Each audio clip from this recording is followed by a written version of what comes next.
Hi, everybody. It's Jeff Allen here, and I want to give a video that's kind of really focused on a very specific topic. And I want I'll suggest that you set this video to speed 1.5 at least to speed up the listening time, so you don't have to. I'm not going to try to speak fast. I'm going to actually speak kind of medium speed because there are many non-native speakers that are listening to it, and I want them to be able to understand as well. And I don't have an outline, so I'm not really. I'm kind of thinking. I've got an idea of what I want to say in my head, but I haven't sit down and outlined. Actually, I'm going to read this and say these things, and these are not things I've got. I don't have my talking points written down. I'm not doing that, but I have no idea what I want to talk about. So the kind of the what is this about is was the Haitian Creole language data project release of data for machine translation in 2010, was it the pivotal language and the moment in time that actually triggered the entire launch of all of the real launch of all the other minority languages onto all these different machine translation platforms, mainly the free ones, the free online ones. That's kind of my what statement. And why am I talking about this is because I've been kind of thinking about this. What was the impact of that whole thing, what we did? And because I thought it was only for one language, to help one language, one country. And that's really why I did it. Because I go watch my video about why I learned Creole language and stuff and got into it and why I did this. But I think that I've been thinking about the other impact of, what did it have for the overall engineering, the language engineering and natural language processing field? And I'll get into how I was doing other things, doing the market segmentation analysis of this already, 20 years ago as well. So, and then when there have been, let's say that all this all this kind of mainly happened. The trigger point was in 2010 with the earthquake in Haiti, but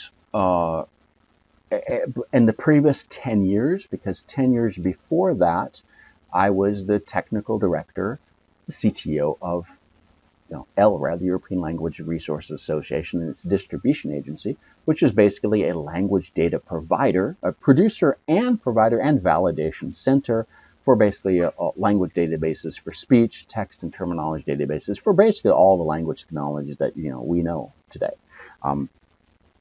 And I was writing reports, kind of like what Common Sense Advisory does, and NIMSD Insights does, and a few others do for. I was doing it for the European Commission for all of the co-funded language technology, all the human language technology projects, to determine their vision and their strategy for funding more projects in the future, co-funding projects for across Europe, with all these different academic institutions and corporations and companies and stuff that want to be involved in it. And the language database that they had to create from the results of creating these different, these projects. And those would kind of be funded gone through ELDA and be sold and reused and kind of leverage and all that. So it goes back to actually 2000. and so many people don't know I did that for 2 years. I had, when I left Carnegie Mellon, and I got the job in Europe at ELRA and ELRA. Did that for 2 years, and I came back into the MT industry and worked at Softissimo Reverso, and then kind of did a few things, and then came back, and then went to Sistran, and then Translation.com, Transperfect, etc. Now I'm at SAP. So that 2 years at ELRA and ELRA, I spent a lot on the communications and marketing. Actually, we did a lot of surveys.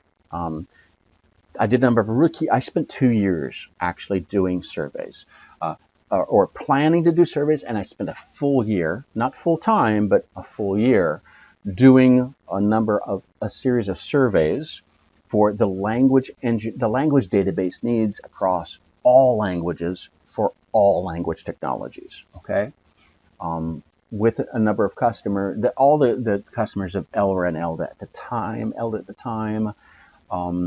and I was giving a number of conference presentations on the results of these surveys, and I probably did a good dozen conferences. Okay, both Hadid and I were doing, lots of conference talks about this. So there are lots of them where you can kind of, download the conference talk or something, and, they're easy to get. The They're kind of summaries. And so there were two key reports that were really, I think, the main ones. One was the General Language Engineering Survey, I can't remember the exact name of it, but it was the Language Engineering Surveys needs for language, the language database for language needs something something. I've got to probably look up the. Yeah, I can look up the title of it. It was called the Survey of Language Engineering Needs, a Language Resources Perspective. So basically a language database perspective. And I gave all the details. We had 1,000 emails that were sent out all individually. We didn't batch them. We wanted to make sure they got in the inbox directly. They didn't get thrown in the spam box. I even gave the results of the number of rejections out of, the people weren't there anymore, stuff. But we actually had 250 out of, 1,000 responses. 250, 25% is really good response rate for this kind of thing. And there were all the languages. And so we did get a lot of conference talks, and kind of to summarize what language we needed for just a general thing for all the different language technology and stuff. It was basically all of the European languages, okay, which includes actually the languages of North and Central and South America. Language, basic English, French, and Spanish. Okay, if I want to, keep that simple, and the major international languages. Okay, which are the same in Europe because they came from Europe. Okay, they were imported into those countries. So it's basically all these Western European languages, the main ones. Okay, so FIGS, French, Italian, German, English, and Spanish, plus the rest of all the Eastern European languages and the other European languages. What we can say is what is the whole European Union today, with the ones that kind of want to be added on. So these 30th languages, let's say the 30th languages, okay, plus Asian languages, the major Asian languages. That was kind of the whole. That's what people wanted. Very clearly. And in 2000 we were writing. I was looking at a report looking backward, and I was looking forward for at least 5 years, trying to get what people were wanting for the crystal ball of the 5 years ahead. Okay, and that's kind of those languages that I've just said there. So Western European languages, Eastern European languages, and the rest of the European languages. Okay, and Asian languages. Okay. Maybe add, Hebrew and Arabic. Okay. Okay. So that's it. That was what people are wanting. Trying to be very simple here. Very not just okay for that specific general survey. And then we did batches of surveys. Okay. The second, so that was kind of the first report that I wrote. It was only 7 pages long, and that's the presentations of the conference talk about that. Another secondary derivative report, which many people probably don't even know I wrote, was a 50-page report, which was basically, we broke it down into a lot more customized stuff, because I was actually reading all the reports I get at hand, all the magazines, everything I get my hands on. And I had time to invest in this because this is what I was supposed to be doing for my job. And reading all these things, all these reports I could find about what language databases, okay? And language engineering needs, and the market, job market at the time. I was actually doing analysis of the job market of natural language processing, all that stuff, and where the jobs are being offered and stuff, and kind of target and looking at what they were looking for, what languages they were looking for in the jobs and stuff, and they were announcing.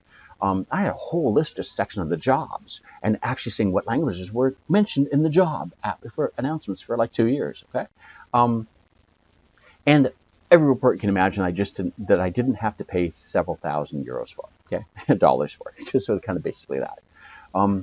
So I was really doing a pretty big survey, and in the end, I had a number of chapters in that 50-page report that segmented. It was basically a market segmentation report. There were 3 of us, not 3 of us in that project, but 3 of us in Europe. That this was before Common Sense Advisory, and this was before Market, NIMSY Insights, and a few others kind of doing this. This was well, at least 5 years. I can't remember when Common Sense Advisory came out. Probably in the about mid 2000s. Okay, maybe a little bit between maybe 2003, 2005 ish, kind of that range. I'd have to look it up the date when they started, but it's after. It was several years after, and really there were only three of us that were kind of. I would say it was really Rose Lockwood, Andrew and Jocelyn, and myself that were kind of doing these types of surveying and stuff and writing reports and all that. And but I think my report was probably I had the most time to spend on it, so I had the most time to invest in it because I was being paid funded to actually do this. Do a really serious survey thing. Um, and the end result was and I had a whole section, just a chapter on machine translation, just machine translation and the needs. And I had a special survey about machine translation I sent out. And because I had worked in the machine translation field already in two different companies, I was able to contact everybody I knew on machine translation at the time. This was 20 years ago. So, this was way less than a day where there's everybody's saying they're doing NLP and AI and ML. So, but this was before, okay, that was only Babelfish was out in 1997. I wrote the first actual report about that, evaluation of it, 1997. So by 1999, 2000, I mean, Lycos was out, had been laid out, but Google had just started, Was Google Translate up in 2000? Actually it was, because I actually wrote a report about statistical. I wrote a report. Actually wrote a survey about international portals, international translation internet translation portals in number 5 of the International Journal of the Language Documentation, like was 1999, 2000. So I actually wrote a thing on Google and mentioning how many hits they were all getting on these different what I knew. So it was just the beginning of all this, okay, of the internet translation boom, okay, MT boom on the international, on the internet portals. So, and pretty much all the languages that were on those platforms at the time were, basically FIGs, all the 5 European languages with maybe Russian, and there were a few commercial products that can do, product language like that, but it's basically the European languages, the Western European languages are the focus at that point in time. And all the results were these other groups of language I just mentioned. The MT, so the MT was a special MT survey in addition to the general one. And basically it had a lot of overlap. Now 20-ish maybe responses that we had, 20 providers that were willing to answer, okay? Willing to answer. And even mention the language they want. That's kind of delicate, that's kind of delicate stuff to give away and to say in the report. Or to mention to others, because it gives them, if you mention it, then others are going to know what you're doing.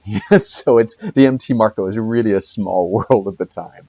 So I can understand why some didn't want to answer, because they just didn't want to let others know what they were working on, okay, or what they were hoping to work on in the next 5 years, okay. So that was kind of the whole set of things. To get an idea. So I had a really good idea of that, what at that point in time was going on, and what the future would be until 2005-ish, 2005, 2006. Then fast forwarded, a decade to when, Haiti had the earthquake, and Haitian Creole, I had to, immediately decide within a day what we're going to do with Carnegie Mellon, with the Haitian Creole machine, speech-to-speech system sitting on a shelf for 12 years, all this curated data, and it was just really well, and we didn't have the development time to kind of repurpose the whole system and have it working in another, we had no funding for it. So we gave the data away. We didn't give all the data away. We gave about 1/3 of the data away. Okay, I'm going to say 1/3-ish.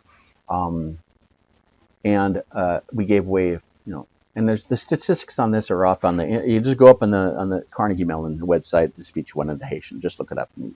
Just look up speech, Haitian Creole, Carnegie Mellon, bam, CMU, you're right there. And all the stats are there. So you can have that, but it was curated data. It was reviewed data. It was heavily reviewed. It was curated to death. We had a Haitian team, but actually we was working 2 other languages, Korean and Croatian and Bosnian as well. So I actually remember 3 mini labs in the lab, all doing the same thing. Um, but when we did, is we decided to give the data away, and we give what I could ethically give away. And I'm not going to restate this because I go watch my Microsoft research lecture on all the details of this. But what I think is important about all this is that at that point in time, and for the past decade-ish, 12 years, I've always thought that I did it for one language.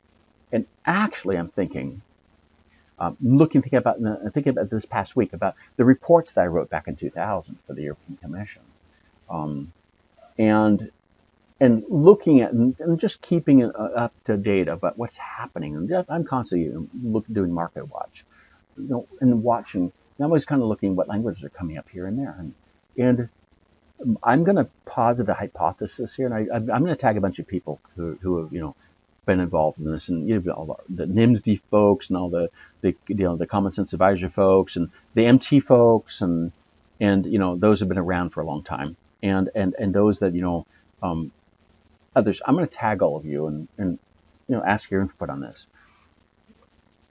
I have a feeling, a gut feeling, okay, that moment in time was a pivot. It was a pivotal moment because for finally a less commonly known language, which is also a low data language because they're not really mutually.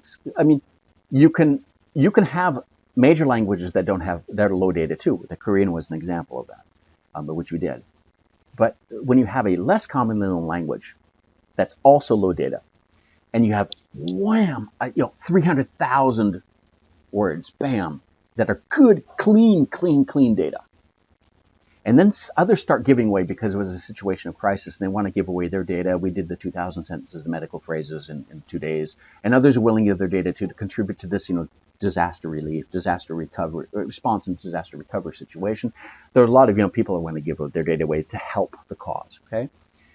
But then there were also all the SMS messages.